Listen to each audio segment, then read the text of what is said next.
Olá, galerinha. Uma boa tarde, um bom dia, uma boa noite para quem estiver assistindo.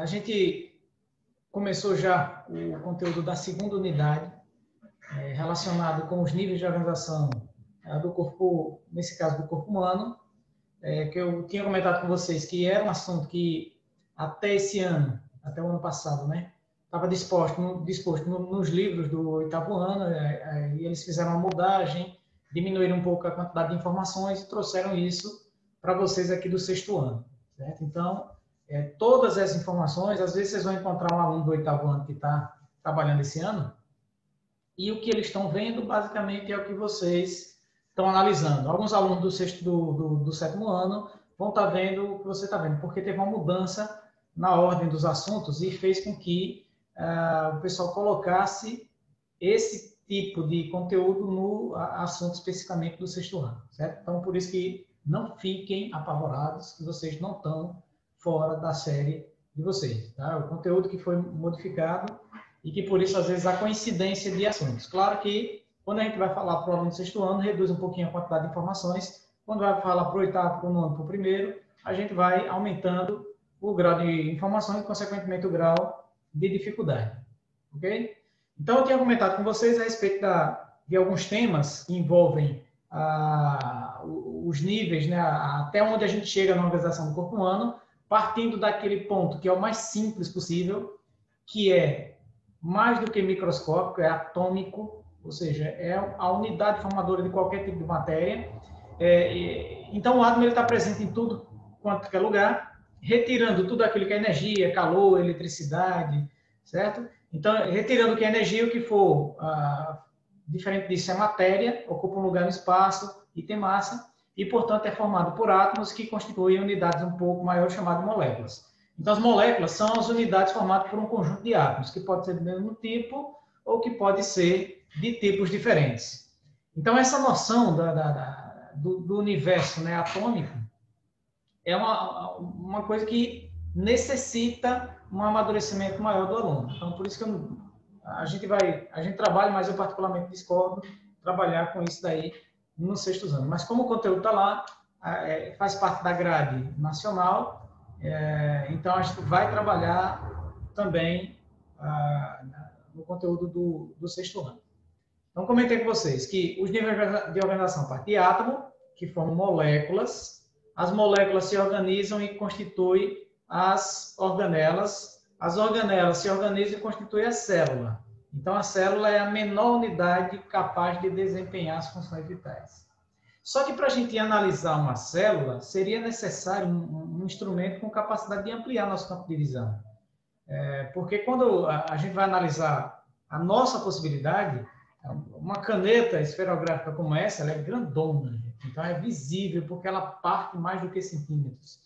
Mas quando a gente vai reduzindo esse tamanho, dividindo em centímetros, em milímetros, em micrômetros, aí você já está dividindo 1 milímetro em 1000 vezes. Então, se 1 milímetro já é uma coisa pequena, então você dividir em 1000 partes iguais, vai ficar invisível ao nosso olho, certo? Não que ele não exista, ele existe. Mas a gente não consegue ver, só consegue identificar que ele está por ali, através das experimentações químicas que vocês vão ver lá para o nono ano.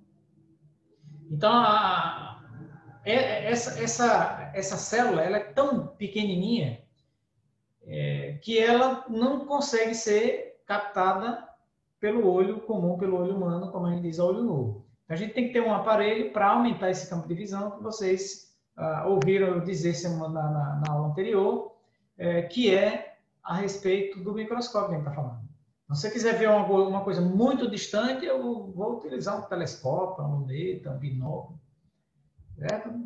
Para ver estruturas que estão à distância longa.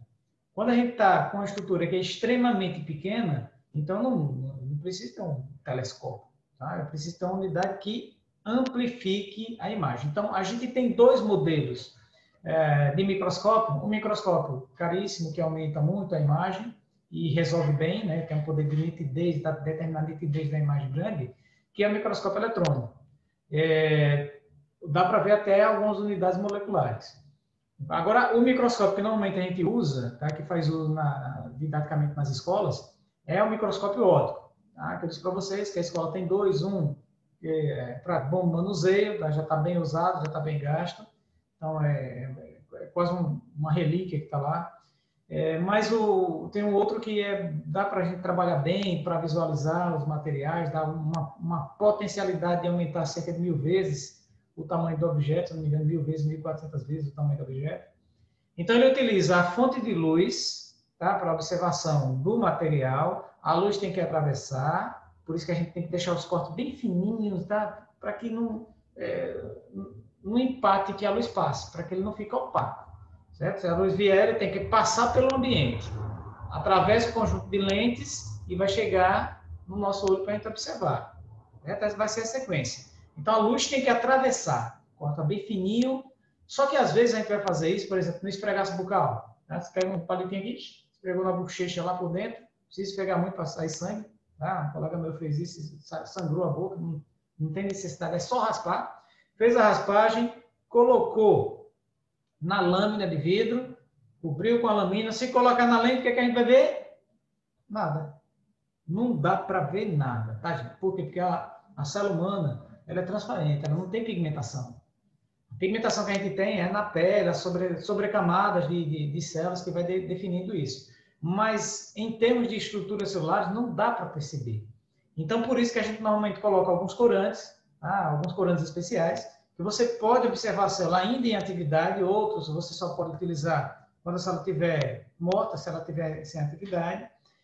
Então, por exemplo, se eu quero encontrar um núcleo celular, eu vou colocar lá, como eu disse para vocês na aula anterior, eu vou colocar lá o iodo, certo? Ou o Lugol, que é um outro componente de pigmentação.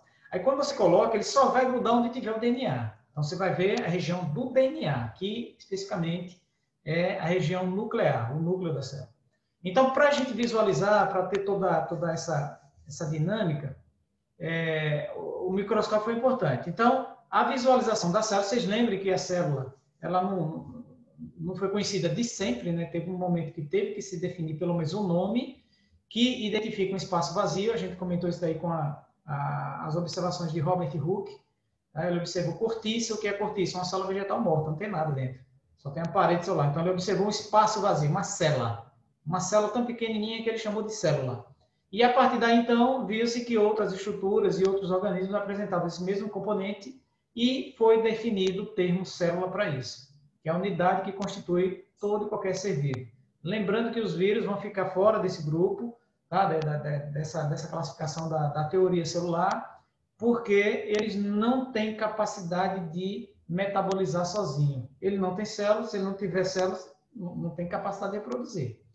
Então, é por isso que ele é um parasita obrigatório. Ele tem que infectar uma célula, tá? Ele é parasita intracelular obrigatório. Tem que infectar uma célula para poder se reproduzir. Então, se ele estiver fora, não é ser vivo. Se ele estiver na célula, é ser vivo. Então, ele só passa a ser vivo quando está tomando conta de um artefato celular. Certo? Se não estiver tomando conta desse artefato celular, então ele não tem consideração de vida nenhuma para ele. A gente define como partícula inerte.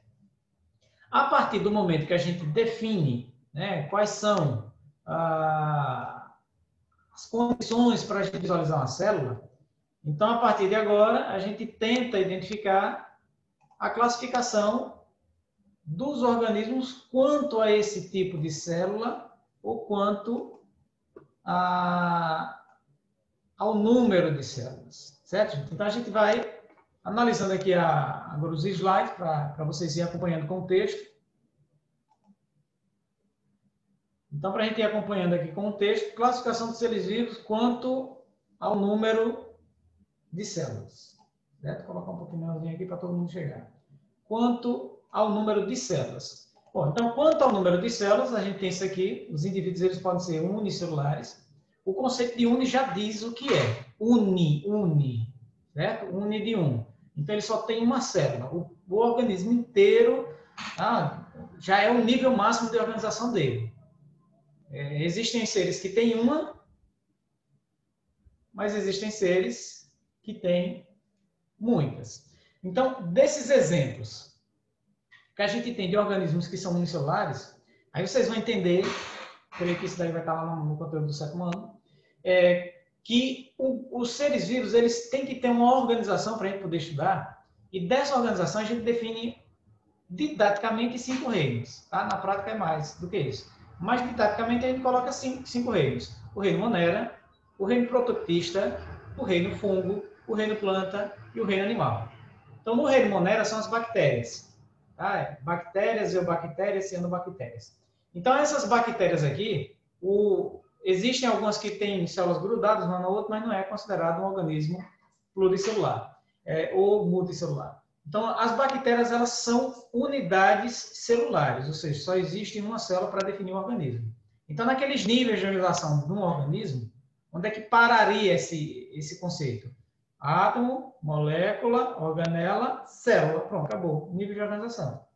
É claro que existem seres que vão ter mais do que isso. Tá? Vai ter mais do que uma célula, vai formar um conjunto mais complexo, mais bem definido. A gente vai definir um nome para isso, tá? Desse conjunto de células que define uma função. Mas, por enquanto, a gente vai só diferenciar esses pontos. O unicelular tem uma célula só. O próprio organismo, a célula é o próprio organismo. Morreu a célula, morreu o organismo. Aqui com a gente não, a gente é pluri. Peguei essa minha célula aqui, arranquei, joguei fora, pronto, acabou. Eu fiquei vivo e minha célula morreu. Mas eu faço parte de um contexto multicelular. Tá? A gente é pluricelular, tem, no nosso caso, trilhões de células para constituir o nosso corpo em harmonia, né? O conjunto de células interagindo em harmonia. Lembrando que vírus, como está apontando aqui, vírus são acelulares, ou seja, eles não têm célula, eles não estão classificados em nenhum desses grupos aqui. Então, a gente também tem as algas, os protozoários. Eu não sei se vocês já ouviram falar, por exemplo, da malária, da ameba. A ameba é um protozoário, certo? As algas, as clorofícias, tá? Nesse caso, as diatomáceas, as eubenas e as pirrófitas. São grupos de algas unicelulares. Tem algas pluricelulares também. E uma parte dos fungos que são considerados únicos como aquele que provoca a candidíase. É um tipo de fungo que é unicelular. Em termos de seres pluricelulares, são aqueles formados por várias células e a gente tem grupos de fungos que apresentam isso, uma boa parte deles. O cogumelo é um exemplo de fungo pluricelular. A levedura, aquele fermento biológico que a gente pega, fermento seco, né? Coloca para fazer massa de pão, de bolo, principalmente de pão. Aquele fungo ali é unicelular. Certo? A levedura, você coloca, ele faz a fermentação e libera para provocar um inchaço. O cogumelo, certo? Aquele negócio que lá no pasto, em cima daquele cocôzinho de gado que normalmente sai, em cima daquela árvore que caiu, aquele galinho morto, ele está sempre sobre uma matéria orgânica, ele vai estar ali, ele é um fungo, certo? Ele é um fungo pluricelular. As algas pluricelulares, normalmente a gente, numa caixa d'água, vai chamar de limo. É o limo que está ali. Na água de praia, na praia, você muitas vezes encontra, parece um negócio meio folha, parece um folha, mas é meio viscoso. Certo? Então, aquilo dali que a gente está observando, algumas esverdeadas, outras mais avermelhadas. Então, aquilo dali, outras amareladas, parecendo ouro, né? Amarelo ouro.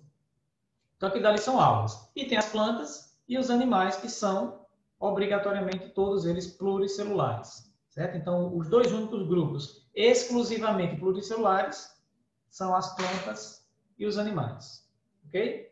Bom, aí esses grupos aqui, a gente pode definir que existem dois tipos de célula, dois padrões básicos de célula. Uma delas a gente vai chamar de procariótica, só tem as bactérias que têm essa característica procariótica, mas existem aquelas que são eucarióticas. Bom, então essas células que são eucarióticas, elas são divididas em 3 regiões básicas, tá? Ou 3 partes básicas. E isso para células animal, vegetal. As células de fungo, as células de protozoário, tá? E as células das algas. Só não tem esse padrão, que eu vou mostrar aqui, as células de bactérias, certo? Que aqui é procarionto primitivo, primeiro, tá? Lá do antigo. Então, as células que são eucarióticas, elas têm, primeiro, a camada protetora, a mais externa, chamada de membrana plasmática ou membrana celular. Vocês podem falar assim, membrana plasmática ou membrana celular. Uma outra região importante da célula é o citoplasma. O que é que a membrana faz, o que é que o citoplasma faz. E uma outra coisa que a gente vai definir no núcleo, na célula eucariótica, que nesse caso vai ser a célula humana, que a gente vai trabalhar, ela tem um núcleo celular. Bom, o núcleo celular ele vai ter uma outra membrana para constituir, chamada de membrana nuclear. Núcleo nuclear. Cobre o citoplasma, membrana plasmática. Então, são as 3 regiões. Em síntese, a função de uma membrana plasmática, ela é delimitar o que é a célula, se ela está cobrindo, se ela está envolvendo, se ela está dando limite, então alguma coisa pode passar por ela, outras não, ela vai regular essa entrada e definir o formato da célula. A gente vai perceber isso em algumas imagens que eu vou passar daqui a pouco. Em termos de citoplasma, é onde acontecem todas as funções, basicamente todas as funções vitais. Até quando a célula vai reproduzir, é no citoplasma que acontece, porque o núcleo se desfaz. Então, você tem lá, o citoplasma é onde a célula vai fazer a respiração celular para produzir energia, é onde ela vai produzir as substâncias que vão permitir o crescimento celular, que vão provocar a reprodução, que vão fazer com que a gente tenha a capacidade de produzir energia através da respiração celular. Então, o metabolismo, ou seja, o conjunto de reações químicas que acontecem na célula, ocorrem basicamente no citoplasma. Então, é o local onde ocorrem as funções vitais. Certo? Esse daí vai ser o principal ponto marcante aí para o citoplasma. E o núcleo celular é aquela região onde vai conter o DNA, basicamente o DNA. Tem outras moléculas que vão estar presentes aí, como RNA, como proteínas, mas o que define mesmo é uma grande concentração de DNA, que vão constituir o que a gente chama de cromossomos, que na verdade é DNA, da mesma coisa, a gente só muda um pouquinho do nome dele. E qual é a função disso? Controlar as atividades da célula.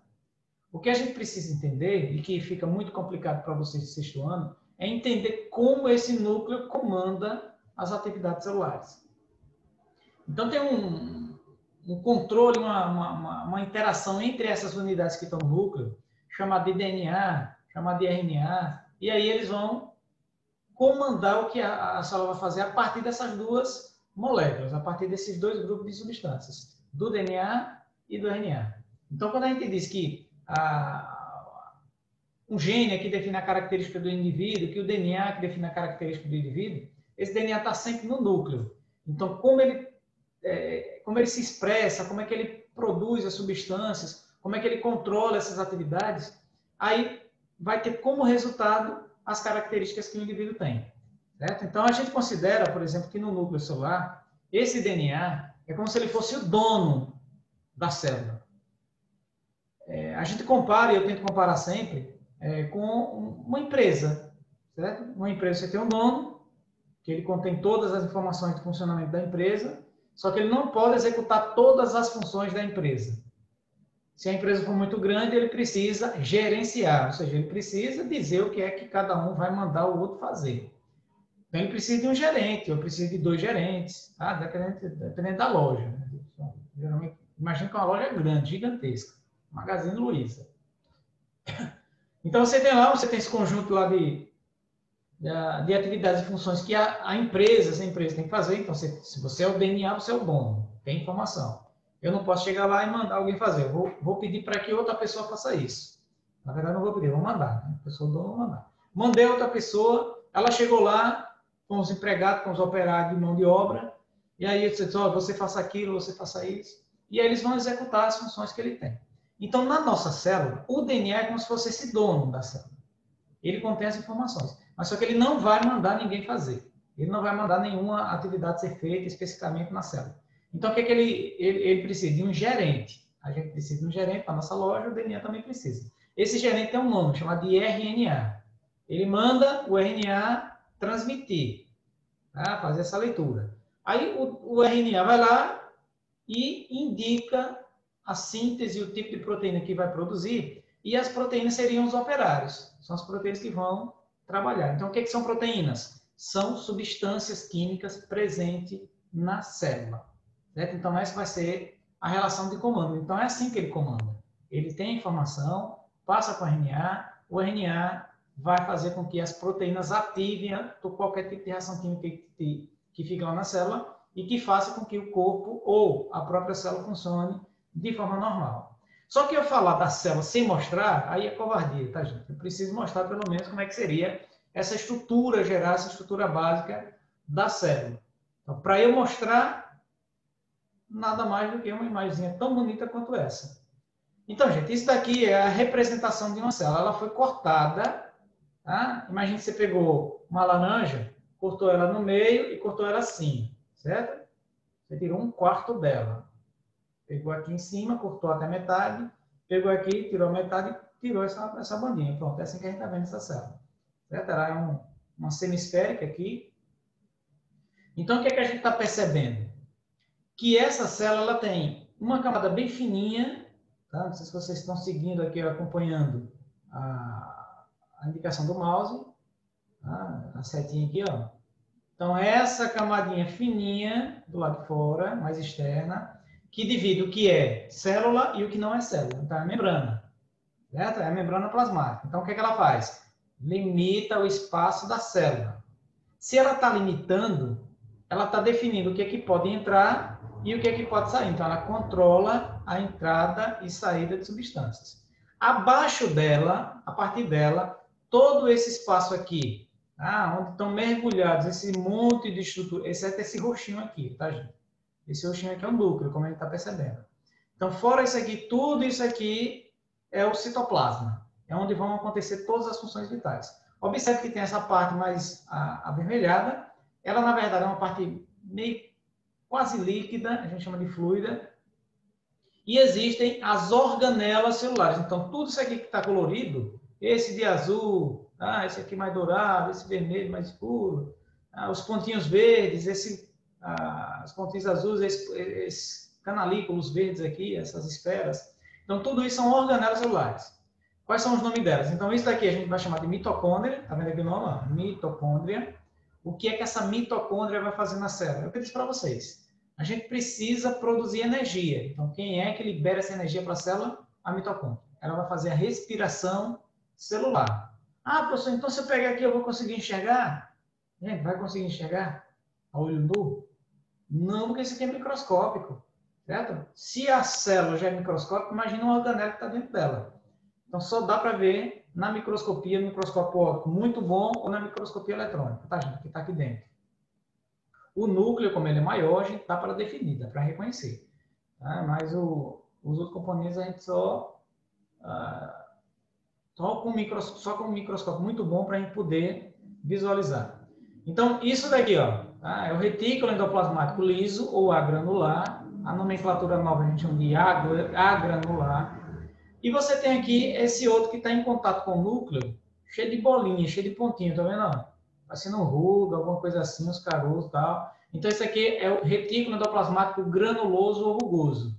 O que é que ele tem aqui aderido? Um monte de pontinho chamado de ribossomo. Só que esses ribossomos, que são as unidades que vão produzir as proteínas, que proteínas? Aquelas que o DNA manda fazer.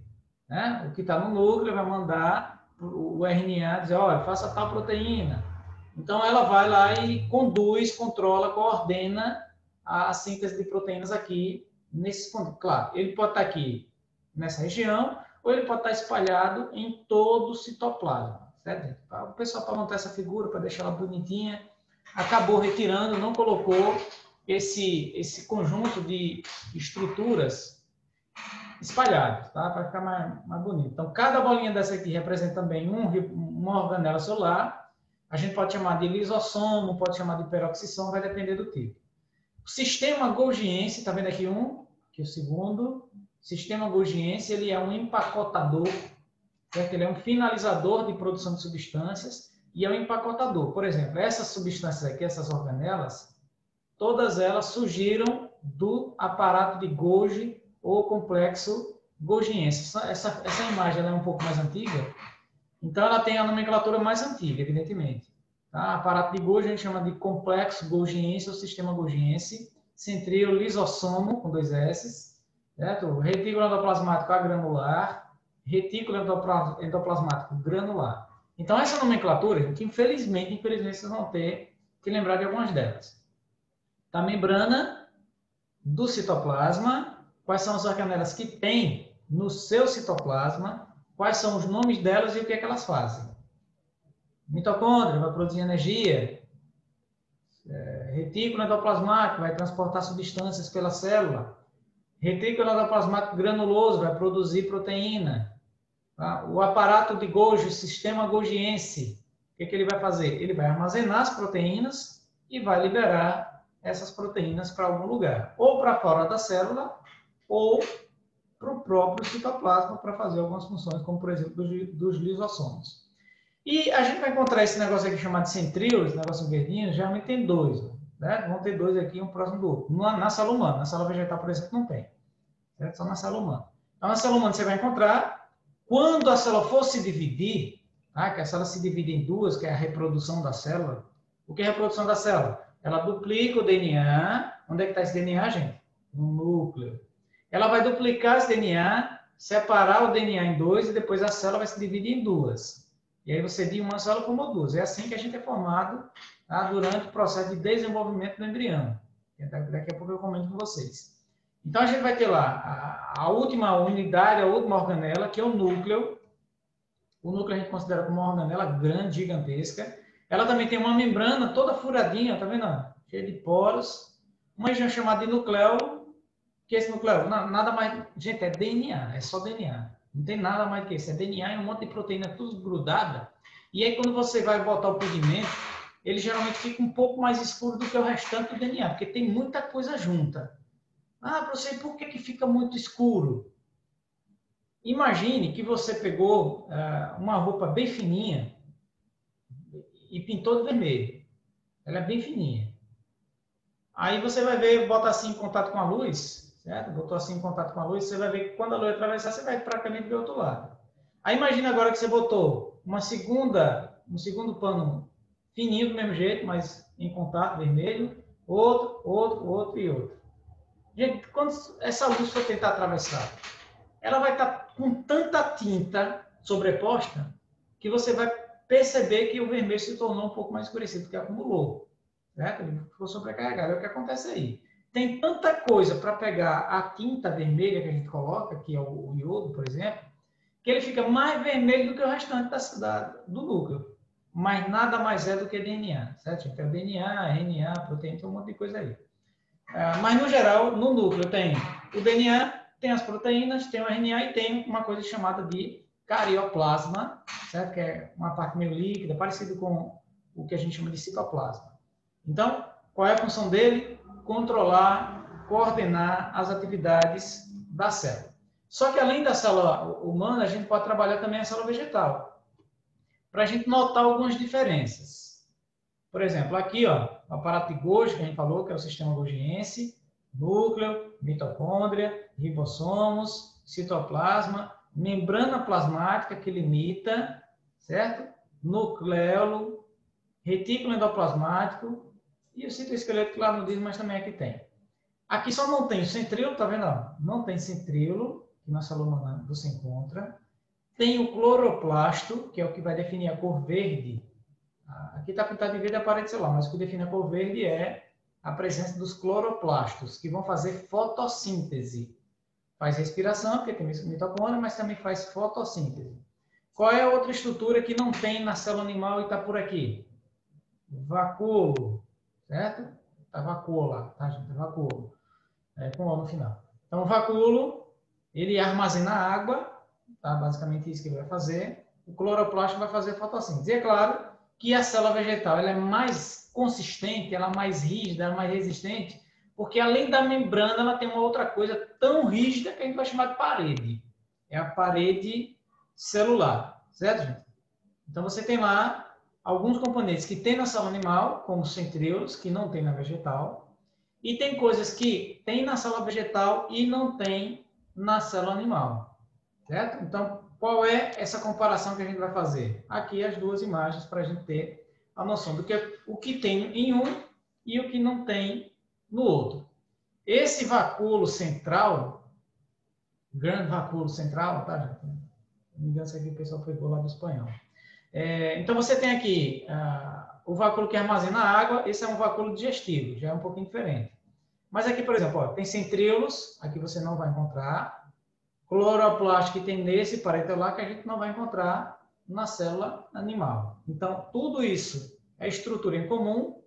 Os dois têm núcleo, nucleolo, retículo granuloso, liso, citoesqueleto, membrana, lisossomos, complexo golgiense, complexo com X, tá, gente? Depois eu tenho que mandar esse texto com a nomenclatura correta. Mitocôndria, citoplasma, peroxissoma, ribossoma, tudo isso aqui você vai encontrar nas duas células. O que é que você tem em uma que não tem na outra? Centríolos na célula animal, cloroplasto e parede celular e vacúolo central na célula vegetal. Então, o que está aqui de fora é o que só tem em um, mas não tem no outro. Beleza? Então, aí vão ter as diferenças. Isso são as semelhanças, não esqueçam. E aqui são as diferenças. O que tem numa célula animal e o que tem numa célula vegetal. Tranquilo? Bom, então a gente vai ter alguns exemplos de células. Observem os formatos. Tá? Então, esse aqui é um círculo, que vai ser uma esfera. Aqui também é uma esfera, aqui é uma esfera. E aqui é como se fosse... Está parecendo uma orelha, tá, gente? Mas imagine que vocês pegaram uma bola, uma massinha modelar, fizeram assim para montar a bola, depois que a bola tivesse feito, você apertou dos dois lados, deixou ela parecendo um disco. É o que a gente viria aqui, nesse aspecto. É um disco. Então, você tem algumas células, como célula óssea, célula da mucosa, célula nervosa, que é o neurônio, célula muscular, o espermatozoide, que também é uma célula. Então, o que define o aspecto geral da célula é como a membrana se montou, como ela ficou configurando. Então, o que define o formato da célula é a membrana, mas observe que existem tipos diferentes. Então, no nosso caso, na espécie humana, a gente é considerado um organismo pluricelular, porque tem muitas células. Mas não é só muitas células, tá, gente, que a gente tem. A gente é multicelular. O que significa isso? Multicelular. A gente tem muitos tipos de células. E esses tipos de células é o que a gente vai chamar lá na frente de tecidos. Agora, como é que surgiu tanto tipo de célula assim no corpo da gente? Eu teria que comentar com vocês, iniciando com duas células iniciais, ou duas células importantes, são as duas células fundamentais para a formação do corpo humano. Uma de origem masculina e uma de origem feminina. A gente vai chamar de gametas. Seriam os gametas masculino, o espermatozoide, e aqui o óvulo, o ovócito. Tá? A gente pode chamar de óvulo para não atrapalhar vocês. O espermatozoide parecendo um bichinho aqui, tá? Com flagelo, com a cauda, né? O colo, não, aqui é a cauda. Então, você tem aqui toda a porção da estrutura de um espermatozoide, que é o que libera no ato reprodutivo. Então, o sexo masculino, tá? Quando faz a relação sexual, libera espermatozoide, e a mulher, tá? Vai liberar uma outra estrutura chamada de óvulo. Então, o que é que acontece com elas duas? Como é que ocorre para formar um organismo vivo? Então, para entender como isso vai ser formado, aí eu não vou colocar tudo nessa aula para não ficar, mais uma vez, eu sempre digo para não ficar muito longa e aí fica cansativo para vocês assistirem. Então, a gente para por aqui para que na próxima aula a gente consiga completar e seguir essas informações. Beleza? Então, a gente para por aqui para encerrar nossa aula de hoje. Tchau, obrigado pela paciência e até a próxima aula, até o próximo vídeo.